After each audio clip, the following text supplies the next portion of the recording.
Hey everybody. So this is going to be a pretty short video. I just want to mention a couple of really important parts of the brain, and that is the gray matter versus the white matter of the brain. So you may have heard of white matter or gray matter before, and with that said, they just mean different parts of the brain, and specifically the different parts of the cells, the neurons that make up the brain.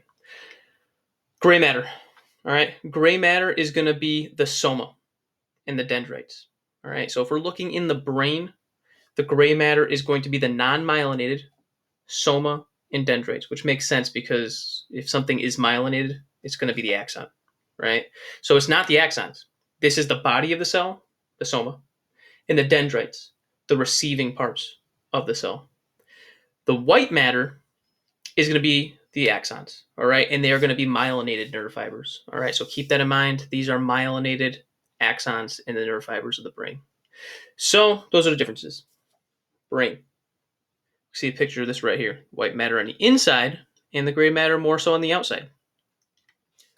If you look at the spinal cord, which is also part of the central nervous system, important to remember that, the gray matter is going to form the outer cortex in the brain, but the inner cortex of the spinal cord.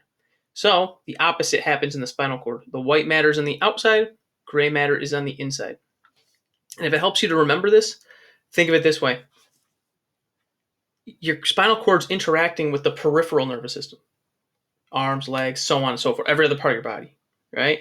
So you need to make sure that you're taking the input, but also you have to, there's only so many inputs you can get in, right? You feel something, touch something, you see,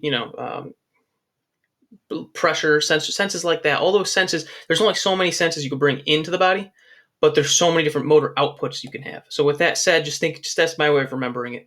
Because there's so many motor outputs, you want to have all those axons on the outside facing away so that they can send messages throughout the body. That's just my way of trying to remember that. All right. So with that said, just keep in mind what's the difference between white matter and gray matter, and then where are they located in the brain versus in the spinal cord is a little different. All right. If you have any questions on this, please let me know.